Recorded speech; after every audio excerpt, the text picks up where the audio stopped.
Hello and welcome back. In today's video, I'm overclocking the Ryzen 7 7700X CPU all the way up to 5.75 GHz using the ASUS ROG Crosshair X670E Extreme motherboard and Eclk Quantum custom loop water cooling. Zen 4 provides us with quite a substantial range of overclocking tools, so in this video we'll try out a variety of overclocking strategies. Hopefully this will provide you the solid foundation you need to start overclocking independently. Alright, let's jump into it. The AMD Ryzen 7 7700X is part of AMD's Ryzen 7000 desktop processor lineup. The Zen 4 desktop CPUs, codenamed Raphael, launched on August 29, 2022 during an AMD livestream. At launch, there were 4 SKUs available. The Ryzen 7 7700X we are overclocking today is the only Ryzen 7 processor currently available. Zen 4 Raphael is very similar to Zen 3 Vermeer, but there are some noteworthy differences. Most importantly, Raphael requires the new AM5 socket and supports DDR5 memory. The CCDs featuring the Zen 4 CPU cores is AMD's first chip using TSMC in 5 manufacturing technology. Raphael also introduces AVX512 support and operates at significantly higher clock frequencies. In this guide, we will cover 6 overclocking strategies. First, we simply rely on AMD PBO and EXPO performance boost technologies. Second, we rely on ASUS AI overclocking performance boost technology. Third, we tune Precision Boost Overdrive with Curve Optimizer. Fourth, we tune Precision Boost Overdrive with Asynchronous Eclk. Fifth, we do a manual overclock. Lastly, we use ASUS Dynamic OC Switcher. However, before we jump into the overclocking, let's first have a look at the hardware and the benchmarks that we'll be using in this guide.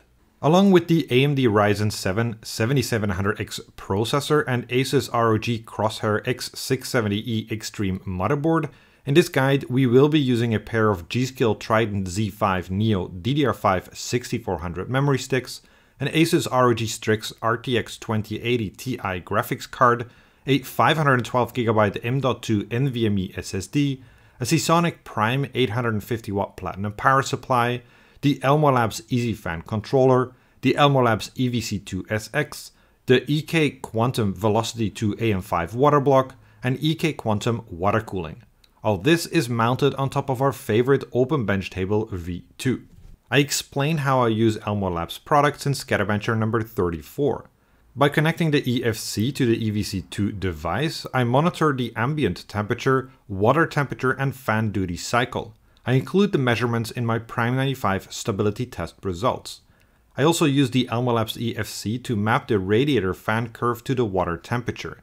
Without going into too many details, I've attached an external temperature sensor from the water in the loop to the EFC. Then I use the low-high setting to map the fan curve from 25 to 40 degrees Celsius water temperature. I use this configuration for all overclocking strategies. We use Windows 11 and the following benchmark applications to measure performance and ensure system stability. Before we start overclocking, we must first check the performance at default settings. Please note that this motherboard has Precision Boost Overdrive enabled by default. So if you want to know the performance at default settings, we first have to go into the BIOS and go to the Extreme Tweaker menu, enter the Precision Boost Overdrive submenu, set Precision Boost Overdrive to disabled, then save and exit the BIOS. Note that even though we've disabled Precision Boost Overdrive, the Precision Boost algorithm is still active. The standard parameters for the Precision Boost to boosting algorithm and this CPU are as follows. Here's the benchmark performance at stock. Here are the 3DMark CPU profile scores at stock. When running Prime 95 small FFTs with AVX512 enabled, the average CPU effective clock is 4941 MHz with 1.195 volts. The average CPU temperature is 95.2 degrees Celsius. The ambient and water temperature is 26.5 and 33.3 degrees Celsius, and the average CPU package power is 142.1 watts. When running Prime 95 small FFTs with AVX disabled, the average CPU effective clock is 5028 MHz with 1.247 volts. The average CPU temperature is 95.3 degrees Celsius. The ambient and water temperature is 26.4 and 32.6 degrees Celsius, and the average CPU package power is 135.8 watts. Now let's try our first overclocking strategy. But before we do that, make sure to locate the Clear CMOS button. Pressing the Clear CMOS button will reset all your BIOS settings to default, which is helpful if you want to start your BIOS configuration from scratch. However, it does not delete any of your BIOS profiles previously saved. The Clear CMOS button is located on the rear I/O panel. In our first overclocking strategy, we simply make use of the AMD exclusive technologies Precision Boost Overdrive and EXPO. With the launch of Zen 3, AMD introduced an improved version of Precision Boost Overdrive. Precision Boost Overdrive is the overclocker's toolkit that allows us manual control over some of the parameters that are governing the Precision Boost 2 boosting algorithm. Precision Boost Overdrive 2 builds on the PBO implementation of Zen 2. In addition to the platform overclocking knobs from Zen Plus, PPT, TDC, and EDC, and the processor overclocking knobs from Zen 2, Boost Override, and Scalar, Precision Boost Overdrive 2 introduces Curve Optimizer. There are essentially three levels of Precision Boost Overdrive. AMD's stock values, which can be set by disabling PBO, the motherboard vendor values, which are programmed into the BIOS to match the motherboard VRM specification and can be set by enabling PBO, custom values, which can be programmed by the end user.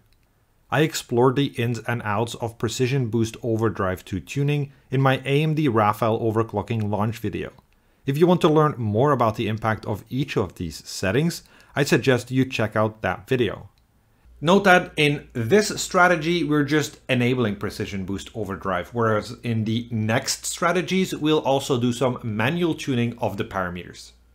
We rely on the motherboard pre-programmed PBO parameters by enabling Precision Boost Overdrive. We find that the following values have changed. On previous Ryzen platforms, increasing the platform power parameters had a substantial impact on performance, especially on the higher core count CPUs. But we noticed that for Ryzen 7000, the platform power parameters are not that constraining. In fact, we don't hit any of the power limits even at default. So we don't expect that much of a performance improvement when enabling PBO. AMD EXPO is short for AMD Extended Profiles for Overclocking. It is, quite simply put, an AMD technology that encourages memory vendors to program higher performance settings onto the memory sticks. And on those sticks that have EXPO and on AM5 motherboards that support EXPO, you can enable that higher performance with the press of a single button. So it saves you from a lot of manual configuration. While our memory kit is rated at DDR5 6400, I had to run it at DDR5 6000 for stability reasons, as my system wasn't stable at higher frequencies. I'm using an early CPU, early motherboard, and early BIOS combination, so memory overclocking may improve in the near future. In the meantime, to increase your chance for a successful memory overclock, I would recommend you to disable a memory controller option called Memory Context Restore. Memory Context Restore essentially enables or disables forced DRAM retraining at every boot. Training is a DRAM process that aims to optimize the signal integrity between the CPU memory controller and DRAM memory chips. Better signal integrity means better stability at higher frequencies. Memory training can be a lengthy process, so to improve a system's boot up speed, BIOS routines typically skip some parts of the training or even the entire process. I find that disabling this option and thus forcing DRAM retraining at every boot significantly helps with stability for higher frequency of the memory. The downside is though that the boot up process is a little bit slower. Upon entering the BIOS, go to the Extreme Tweaker menu. Set AI Overclock Tuner to EXPO 2. Set memory frequency to DDR5 6000 MHz. Enter the DRAM timing control submenu. Set memory context restore to disabled. Leave the DRAM timing control submenu. Enter the Precision Boost Overdrive submenu. Set Precision Boost Overdrive to enabled, then save and exit the BIOS. We reran the benchmarks and checked the performance increase compared to the default operation. As expected, enabling Precision Boost Overdrive does little to improve the system's performance. After all, the CPU is primarily limited by the operating temperature, not by any of the platform power parameters. Thanks to enabling EXPO, however, we do see a performance improvement of 5.74% in AI benchmark. When running Prime 95 small FFTs with AVX 512 enabled, the average CPU effective clock is 4944 MHz with 1.191 volts. The average CPU temperature is 95.2 degrees Celsius. The ambient and water temperature is 26.2 and 33.7 degrees Celsius, and the average CPU package power is 148.6 watts. When running Prime 95 small FFTs with AVX disabled, the average CPU effective clock is 5036 MHz with 1.246 volts. The average CPU temperature is 95.3 degrees Celsius. The ambient and water temperature is 26.4 and 33.7 degrees Celsius, and the average CPU package power is 143.5 watts. In our second overclocking strategy, we make use of the ASUS exclusive overclocking technology called AI overclocking. Over the years, many motherboard vendors have tried to implement into their BIOS simple and straightforward automatic overclocking technologies. More often than not though, these OC profiles would be either too ambitious in terms of frequency or too generous with the voltage. So you'd end up with either an unstable system or an overheating system. ASUS AI overclocking uses a unique strategy for automatic overclocking. Instead of working with preset frequency and voltage profiles, the system will monitor the CPU and cooling system throughout an initial testing phase. Based on its findings, it will then predict the optimal settings. The system will automatically guide the overclocking process and adjust voltages and frequency to match your cooling system. The better your cooling, the higher your AI overclock. ASUS introduced AI overclocking on their Z490 motherboard and has since also implemented it on a lot of other Intel motherboards, but not on AMD motherboards. But that changes with AM5. There are 3 steps to enabling AI overclocking.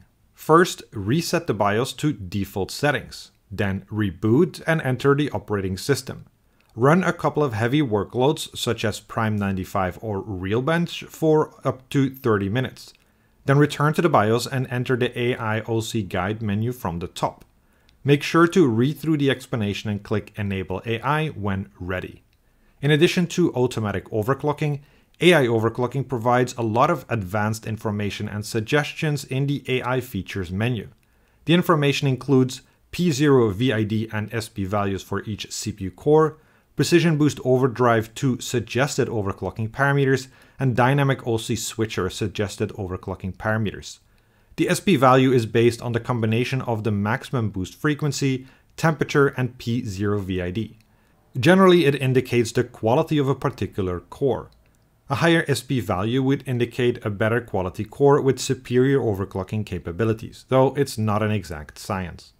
The overclocking suggestions are based on a continued evaluation of your CPU thermal solution. After enabling AI overclock, the following settings have changed. As you can see, AI overclock provides a conservative plus 100 MHz increase of the Precision Boost maximum frequency and has the CPU boost to 5325 MHz in all core workloads by enabling Dynamic OC Switcher. Upon entering the BIOS, enter the AI overclocking guide. Go through the guide, then click Enable AI. Set AI overclock tuner to EXPO 2. Set memory frequency to DDR5 6000 MHz. Ensure CPU core ratio is set to AI optimized and preference is set to performance. Enter the DRAM timing control submenu. Set memory context restore to disabled. Leave the DRAM timing control submenu. Then save and exit the BIOS. We reran the benchmarks and checked the performance increase compared to the default operation. Increasing the precision boost maximum CPU frequency ceiling by 100 MHz is an increase of less than 2% over the standard limit of 5,550 MHz. That's slightly higher than the advertised boost limit of 5,400 MHz. So we didn't expect that much performance improvement to begin with. However, the curve optimizer settings should provide a nice boost of the average frequency. Overall, the performance uplift is noticeable across the board, with a maximum improvement of plus 7.27% in AI benchmark. When running Prime 95 small FFTs with AVX 512 enabled, unfortunately, the CPU is not stable. AI overclock targets the typical use case and stability requirements, not a worst case scenario like Prime 95 with AVX. When running Prime 95 small FFTs with AVX disabled, the average CPU effective clock is 5,325 MHz with 1.184 volts. The average CPU temperature is 88 degrees Celsius. The ambient and water temperature is 26.7 and 33.3 degrees Celsius. The average CPU package power is 136.1 watts. In our third overclocking strategy, we make use of the Curve Optimizer feature included with the Precision Boost Overdrive 2 toolkit. As I mentioned already earlier in this video, Curve Optimizer is a brand new feature of the Precision Boost Overdrive 2 Overclockers toolkit. Curve Optimizer allows end users like you and I to adjust the factory fused voltage frequency temperature curve of each core inside your CPU. The voltage frequency temperature curve, or VFT curve, is essentially a curve that describes what voltage is required for a given frequency at a given temperature. The higher your frequency or the higher your temperature, the more voltage is required. Curve Optimizer adjusts the VFT curve by offsetting the voltages of the factory fused VFT curve. By setting a positive offset, you increase the voltage point. Conversely, you decrease the voltage point by setting a negative offset. You can offset the entire curve by up to 30 steps in a positive direction and up to 300 steps in a negative direction. Each step represents about 5 millivolts. The traditional approach for overclocking Ryzen CPUs is to use a negative curve optimizer setting. Two things happen when you do that. First, you effectively tell the CPU that it needs less voltage for a given frequency. And as a consequence, at a given voltage, it can apply a higher frequency. Second, the CPU temperature will be lower because you use less voltage at a given frequency. That extra thermal headroom will also encourage the Precision Boost algorithm to target higher voltages and frequencies. In my AMD Raphael overclocking launch video, I explored the ins and outs of curve optimizing with Precision Boost Overdrive 2. If you want to learn more about the impact of Curve Optimizer, I suggest you check out that video. As I mentioned already, Curve Optimizer is available on a per core basis, and that is great news because some cores overclock better than others, and with Curve Optimizer we can push some cores higher than others. The manual tuning process for Curve Optimizer can become quite convoluted because we're talking about a range from single-threaded low and light workloads to all-core multi-threaded heavy workloads. The particular process that I followed for curve optimizing my Ryzen 7 7700X is as follows. First, I use a broad tuning process to get a big picture understanding of the tuning opportunity. Then, I narrow down the per core curve optimizer settings to achieve stability in a light workload. Then I verify the stability in all core multi-threaded workloads. Lastly, I run through all my benchmarks to validate stability in a wide range of test scenarios. The broad tuning process includes using Shimino's Boost Curve tool to track the average frequency across an increasing amount of active threads, gradually increasing an all-core negative curve optimizer until the point of instability, and gradually increasing if max boost override in case the boost frequency is hitting the frequency ceiling. The narrow tuning process includes using SuperPi 32M with affinity to a specific thread to check the maximum effective clock frequency, gradually increasing the per core negative curve optimizer until the point of instability for each core, and gradually increasing if max boost override in case the boost frequency is hitting the frequency ceiling. The all-core stability process includes running Prime 95 small FFTs, both with AVX512 enabled and AVX disabled. The benchmark validation process includes completing all the benchmarks I've included in this guide. If a benchmark is unstable, I increase every core's per core curve optimizer value by 2 until I reach stability. In my case, I use a per core curve optimizer ranging from -22 on cores 2, 3, 4, and 5 to -14 on core 6, and an Fmax boost override of plus 200 MHz. I will show you the BIOS configuration in a minute, but first, please note that the curve optimizer settings are very CPU specific. So the optimal values for your CPU may differ substantially from what I'll be showing in this guide. The following table shows the boost profile for this specific CPU. We can make a couple of interesting observations. At stock, the boost curve shows frequencies below the advertised boost frequency of 5.4 GHz. That's not implausible, considering the boost curve frequency is based on the average frequency of every active core, and some cores just boost higher than others. Upon closer inspection of the boost of each individual core, we find that the maximum boost frequency under a light workload exceeds 5500 MHz for all cores except cores 5, 6, and 7. While AMD advertises a boost clock of 5.4 GHz, the factory programmed Fmax frequency ceiling is 5.55 GHz. So, on some CPUs, you may see the frequency boost beyond the advertised boost frequency. In our case, we see several cores boost beyond 5.5 GHz. So, increasing the Fmax ceiling by 200 MHz to 5.75 GHz may yield immediate frequency improvements. That's what we see, for example, with cores 0 and 1 boosting to nearly 5.6 GHz. After curve optimizing, we can see a substantial frequency uplift across the board. While none of our cores are hitting the increased Fmax ceiling of 5.75 GHz, some cores are boosting well over 5.7 GHz. Upon entering the BIOS, go to the Extreme Tweaker menu. Set AI Overclock Tuner to EXPO 2. Set memory frequency to DDR5 6000 MHz. Enter the DRAM timing control submenu. Set memory context restore to disabled. Leave the DRAM timing control submenu. Enter the Precision Boost Overdrive submenu. Set Precision Boost Overdrive to enabled. Set CPU Boost Clock Override to enabled positive. Set Max CPU Boost Clock Override to 200. Enter the Curve Optimizer submenu.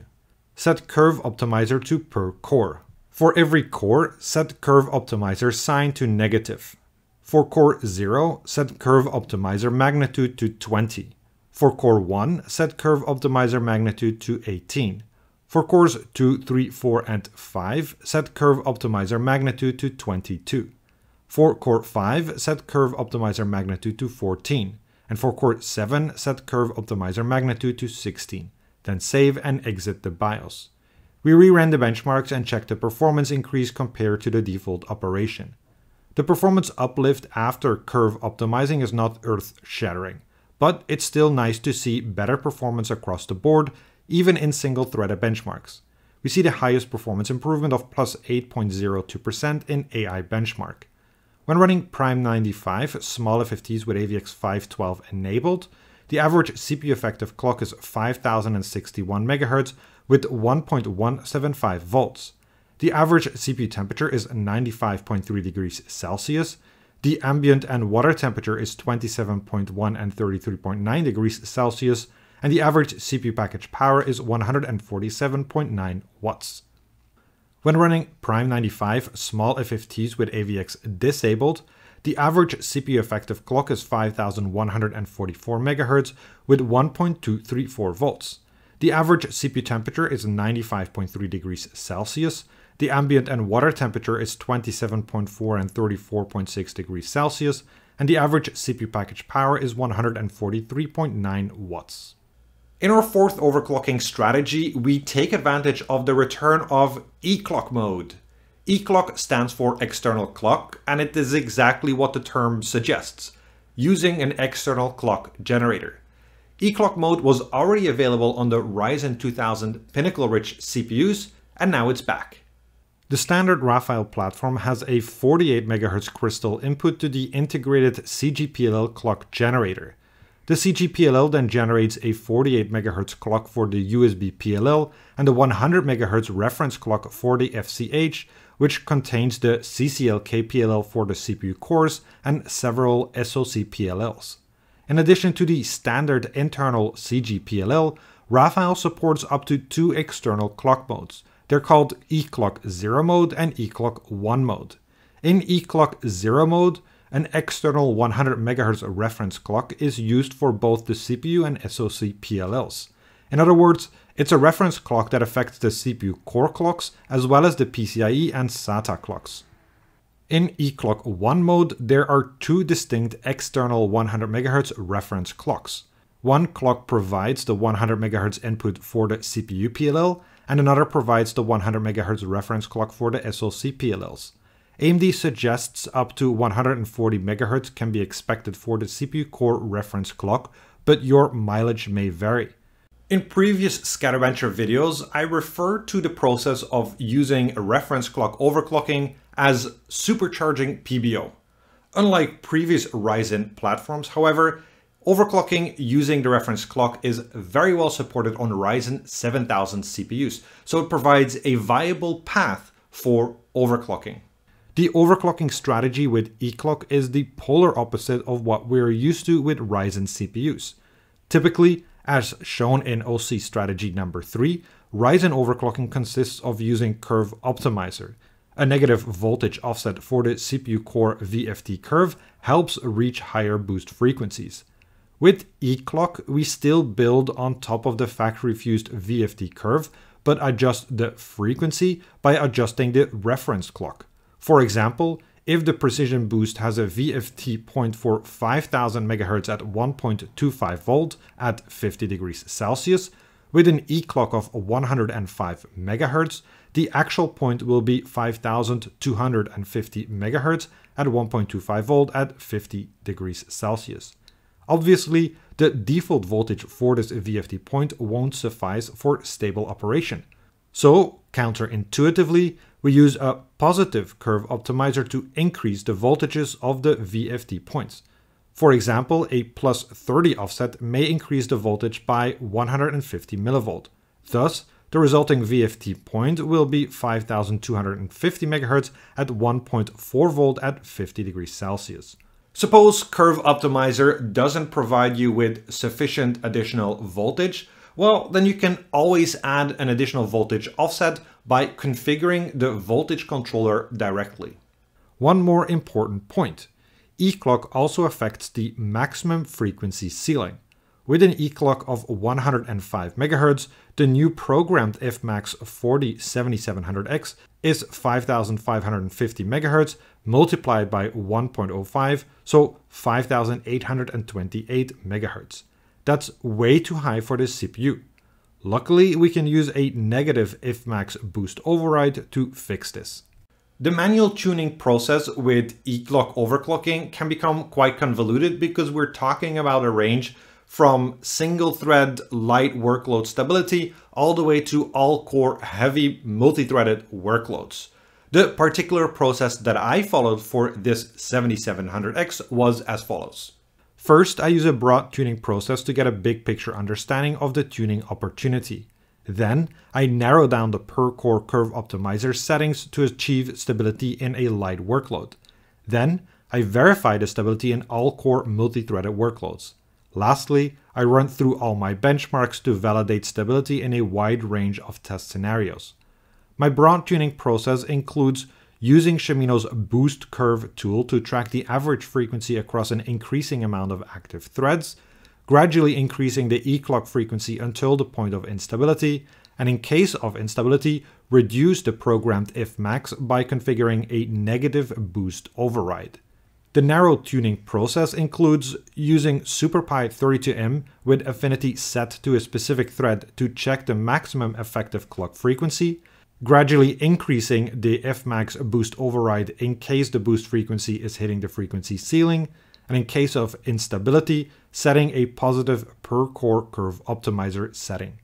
The all-core stability process includes running Prime 95 small FFTs with both AVX512 enabled and disabled. The benchmark validation process includes completing all the benchmarks I've included in this guide. If a benchmark is unstable, I increase every core's per-core curve optimizer value by 2 until I reach stability. In my case, I use an Eclk of 106.5 MHz, an Fmax boost override of -200, and a per-core curve optimizer setting ranging from +10 on cores 2, 3, 5, and 6 to +25 on core 0. I will show you the BIOS configuration in a minute or so, but again, as a reminder, these particular settings, specifically the curve optimizer settings, are CPU specific. So the optimal values for your CPU may differ substantially from what I'm about to show you. The following table shows the boost profile for this specific CPU. We can make a couple of interesting observations. Tuning with Eclk gives us slightly lower maximum boost frequencies than when tuning with Curve Optimizer, though there are exceptions like Core 6. Overall, the two boost profiles are not miles apart. Generally, the Eclk strategy provides an avenue to slightly higher frequencies at the cost of slightly higher voltages. While this offers better performance in light workloads, the higher voltages will push the CPU quicker to the thermal limit. Thus, in heavy workloads, strictly using the Curve Optimizer tool for undervolting yields slightly better results. However, it's important to remember that we cannot set an Fmax for individual cores. So our Fmax limit applies to all cores. Suppose our overclock specific Fmax, determined by the combination of Eclk and Fmax boost override, is too high for a single core. In that case, it will result in instability regardless of the capability of the other cores. Upon entering the BIOS, go to the Extreme Tweaker menu. Set AI Overclock Tuner to EXPO 2. Set Eclk mode to Asynchronous mode. Set BCLK to frequency to 106.5. Set memory frequency to DDR5 6000 MHz. Enter the DRAM timing control submenu. Set memory context restore to disabled. Leave the DRAM timing control submenu. Enter the Precision Boost Overdrive submenu. Set Precision Boost Overdrive to enabled. Set CPU Boost Clock Override to enabled negative. Set Max CPU Boost Clock Override to 200. Enter the Curve Optimizer submenu. Set Curve Optimizer to per core. For every core, set Curve Optimizer sign to positive. For core 0, set Curve Optimizer magnitude to 25. For cores 1 and 7, set Curve Optimizer magnitude to 20. For cores 2, 3, 5, and 6, set Curve Optimizer magnitude to 10. For core 4, set Curve Optimizer magnitude to 15. Then save and exit the BIOS. We rerun the benchmarks and check the performance increase compared to the default operation. As the maximum boost frequencies have substantially increased from the stock values, we can see a performance uplift across the board. Even in single-threaded benchmarks, we see a performance improvement. However, our performance is slightly worse than our previous overclocking strategy when using Curve Optimizer fine-tuning. The highest performance increase is plus 7.81% in AI benchmark. When running Prime 95 small FFTs with AVX512 enabled, the average CPU effective clock is 4996 MHz with 1.188 volts. The average CPU temperature is 95.2 degrees Celsius. The ambient and water temperature is 26.7 and 33.9 degrees Celsius. The average CPU package power is 150.2 watts. When running Prime 95 small FFTs with AVX disabled, the average CPU effective clock is 5137 MHz with 1.242 volts. The average CPU temperature is 95.3 degrees Celsius. The ambient and water temperature is 26.2 and 32.8 degrees Celsius, and the average CPU package power is 145.8 watts. In our fifth overclocking strategy, we will pursue a manual overclock. One could argue that there's not really a good use case for manually overclocking a Ryzen CPU, because when you switch to manual overclocking, you lose all the precision boost technology.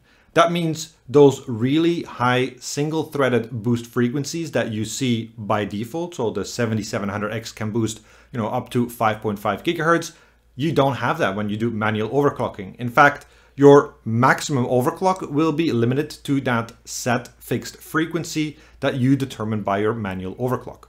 But manual overclocking is not all negative, and there are even some benefits. First, automatic overclocking and frequency boosting technologies leave a little margin on the table. We can exploit this margin and fine-tune for application and system-specific stability when manually overclocking with our specific hardware configuration. Second, on AMD Ryzen CPUs, you can set the frequency for each CCX separately. So we can exploit the fact that some CCXs may overclock better than others. This point is not necessarily relevant for the 7700X, which only has one CCX, but it's good to know nonetheless. Thirdly, by setting a fixed voltage, we avoid the CPU dynamically and rapidly updating its VID requests to the VRM controller. This alleviates some stress on the VRM and typically yields lower temperatures. To better understand the performance tuning opportunities that are embedded in this Ryzen 7 7700X, let's have a look at the clocking and voltage topology of this CPU. The clocking of AMD Raphael is very similar to that of Zen 3 Vermeer desktop CPUs. The standard Raphael platform has a 48 MHz crystal input to the integrated CGPLL clock generator. The CGPLL then generates a 48 MHz clock for the USB PLL and a 100 MHz reference clock for the FCH, which contains the CCLK PLL for the CPU cores and several SoC PLLs. The core clock PLL 100 MHz reference clock drives the 200 MHz VCO, which is then multiplied by an FID and divided by a DID. As a whole, this provides the CPU clock frequency granularity of 25 MHz. As with Vermeer, each CCX has its own PLL, with the cores within that CCX running at the same frequency. In a typical operation, all cores within a CCX will run at the same frequency. The effective clock will differ if the core is in a different P state. The SoC PLLs include a wide range of PLLs present on the I/O die. The ones most relevant for overclocking are Fclock for the data fabric, Uclock for the memory controller, Mclock for the system memory, and GFX clock for the integrated graphics. The SoC PLLs are not particularly relevant for manual CPU core overclocking. As I mentioned in OC strategy number 4, in addition to the internal clock generator, AMD Raphael also supports up to 2 external clock generators. However, we won't be using Eclk mode in this overclocking strategy. From the voltage topology, there's also few minor changes compared to Zen 3.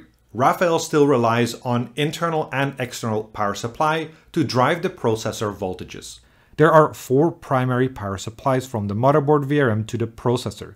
I've covered the details extensively in my Raphael overclocking launch video. The VDD-CR voltage rail provides the external power for 2 internal voltage regulators, VDD-CR CPU and VDD-CR VDDM. VDD-CR CPU provides the voltage for the CPU cores in a CCX. The voltage rails can work in either regular or bypass mode, but on Raphael, it is always in bypass mode. That means the voltage is always equal to the VDD-CR external voltage. VDD-CR VDDM provides the voltage for the L2, L3 and if present, 3D Vcache on a CCX. This rail cannot work in bypass mode, therefore it is internally regulated from the VDD-CR external voltage rail. The default VDDM voltage is 0.95 volt. The VDD-CR voltage rail can be directly controlled via the SVI3 interface. VDD-CR VDDM cannot be controlled by the end user. Choosing an appropriate manual voltage will always be a matter of finding a suitable trade-off between expanding the overclocking headroom, dealing with the thermal challenges associated with higher voltages, and of course, considering the CPU lifespan. It's with that last thought that we kick off our manual overclocking process.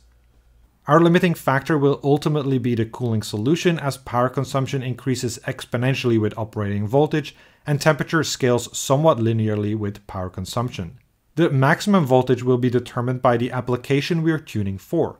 So the first step in our tuning process would be deciding on the stress test representing our worst case scenario. In this case, I picked Prime 95 small FFTs with AVX disabled. The next step is to set a fixed CPU ratio and check the maximum temperature when running our workload. If there's thermal headroom left, increase the operating voltage. Once we know the maximum voltage, we can tune the CCX ratio. Simply increase the CPU ratio until the application shows instability, then back off. This approach will give you the maximum stable per CCX frequency for a given voltage. In our case, we end up with a CCX ratio of 53.50x and a core VID of 1.275 volt. During our worst case stress test, it yields a CPU voltage of 1.215 volt and a CPU temperature of 94 degrees Celsius. Upon entering the BIOS, go to the Extreme Tweaker menu.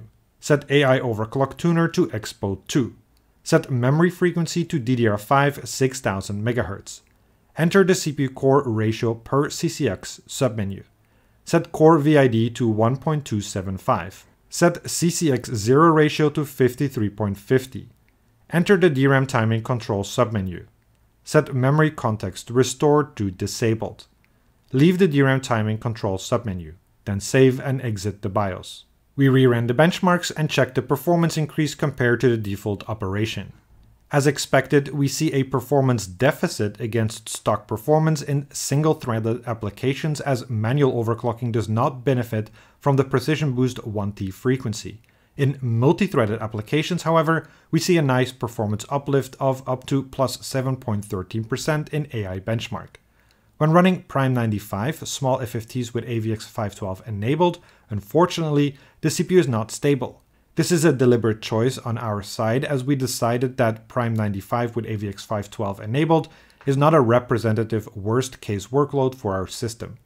When running Prime 95 small FFTs with AVX disabled, the average CPU effective clock is 5350 MHz with 1.215 volts. The average CPU temperature is 94 degrees Celsius. The ambient and water temperature is 26.7 and 33.9 degrees Celsius, and the average CPU package power is 149 watts.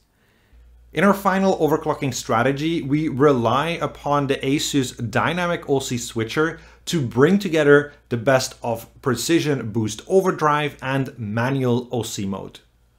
Dynamic OC switcher is ASUS's very clever way of working around one of the fundamental problems with AMD Ryzen CPU overclocking. It was first introduced on the Crosshair 8 Dark Hero motherboard and has since been implemented on some other ASUS AMD motherboards. As we know from before, there are two approaches to AMD Ryzen CPU core overclocking: Precision Boost Overdrive and OC mode. Precision Boost Overdrive has the benefit of retaining all the automatic boost algorithms, including the peak single thread frequency and associated performance. OC mode has the benefit of enabling precise per CCX fine-tuning for finding the maximum stable all-core frequency.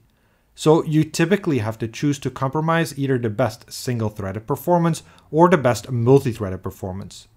ASUS Dynamic OC Switcher gives us the best of both worlds, allowing the system to actively switch between Precision Boost Overdrive and Manual OC mode. It is most easy to conceptualize DOS as retaining all automatic precision boost benefits, but with a manually configured frequency floor for all core workloads. Dynamic OC Switcher, or DOS, requires very little additional configuration work. We only need to know two things. One, what is the lowest frequency we will allow? And two, at which point do we want DOS to switch between PBO and OC mode? Sadly, we cannot simply configure a minimum frequency and have the system switch based on that. Instead, we need to use a proxy metric, a specific current or temperature threshold. There's no perfect method of determining the ideal threshold, so I'll show you one example using Prime 95 small FFTs without AVX. The first step is to determine your desired manual overclock. In our case, we can rely on our overclocking settings from OC strategy number 5. We can write down the settings and switch back to tuning with Precision Boost Overdrive. The next step is to apply all your Precision Boost Overdrive tuning settings, including any custom curve optimizer or if-max override settings. In our case, we can rely on the settings from OC strategy number 4. Then go into the operating system and open your stress test tool and hardware info. We aim to find the point where the Precision Boost frequency drops below our target manual overclock of 5350 MHz and check the current at that point. In hardware info, we will monitor the CPU core effective clocks and ASUS EC VRM vCore current. Then we start the Prime 95 non-AVX stress test and change the affinity to 1 thread in Task Manager. Now monitor the core clock frequency. It will be higher than our target of 5350 MHz. Now you can gradually increase the active thread count. When you reach 5350 MHz or below, check the ASUS EC VRM vCore current reading. This value will be our input for the DOS current threshold setting. So to reiterate what's happening, Dynamic OC Switcher will actively switch between OC mode and Precision Boost when the CPU current hits 70 amps. Anything above 70 amps engages manual OC mode. Anything below 70 amps will engage Precision Boost. But one last and very important thing. Our Precision Boost Overdrive Eclk OC strategy includes an adjusted Eclk frequency of 106.50 MHz. When Dynamic OC Switcher switches between PBO and OC mode, it does not change these settings. So our CPU ratio from 53.50 to 50.25. Upon entering the BIOS, go to the Extreme Tweaker menu. Set Eclk mode to Asynchronous. Set BCLK2 frequency to 106.50 MHz. Set memory frequency to DDR5 6000 MHz. Enter the CPU core ratio per CCX submenu. Set core VID to 1.275. Set CCX0 ratio to 50.25. Set Dynamic OC Switcher to Enabled. Set current threshold to switch to OC mode to 70. Leave the CPU core ratio per CCX submenu. Enter the Precision Boost Overdrive submenu. Set Precision Boost Overdrive to Enabled. Set CPU Boost Clock Override to Enabled negative. Set Max CPU Boost Clock Override to 200. Enter the Curve Optimizer submenu. Set Curve Optimizer to per core. For every core, set Curve Optimizer sign to positive. For core 0, set Curve Optimizer magnitude to 50. For cores 1 and 7, set Curve Optimizer magnitude to 20. For cores 2, 3, 5, and 6, set Curve Optimizer magnitude to 10. For core 4, set Curve Optimizer magnitude to 15. Leave the Curve Optimizer submenu. Then save and exit the BIOS. We reran the benchmarks and checked the performance increase compared to the default operation. As expected, by relying on Dynamic OC Switcher, we get a performance mix similar to the best results from OC strategy number 4 and number 5. Interestingly, we don't quite get the outright best performance across the board. In some scenarios, a tuned Precision Boost outperforms our manual overclock in an all-core workload. Also, there may be a performance hit when the load is right on the Dynamic OC switching point. We see the best performance improvement of plus 6.88% in AI benchmark. The Prime 95 results are identical to those from OC strategy number 5, as we rely on the same settings for our OC mode overclock. Alright, let's wrap this up. I found this platform particularly interesting to overclock because it gave me the insight that there's no best strategy that applies universally to all system and components. The expanded overclocking toolkit provides AMD AM5 enthusiasts with a much more comprehensive range of tuning opportunities and tactics. That makes it challenging but exciting to figure out what approach offers the best performance for a given system. Generally, I find that PBO with Eclk tuning provides the best opportunity for high frequency at the cost of higher voltages. Thus, while you get higher performance in lightly threaded workloads, you are compromised in all-core heavy workloads. PBO with Curve Optimizer generally yields lower maximum boost frequencies. Still, thanks to the undervolting characteristics, it tends to provide higher frequencies in all-core workloads. But, as I said, every system is different. With this particular CPU, Curve Optimizer actually gave me higher frequencies than Eclk tuning. Anyway, that's all for today. I want to thank my Patreon supporters for supporting my work. For those who want to have a closer look at the results or read through my BIOS settings, I will also put up a written version of this video on my blog. As per usual, if you have any questions or comments, feel free to drop them in the comments section below. See you next time.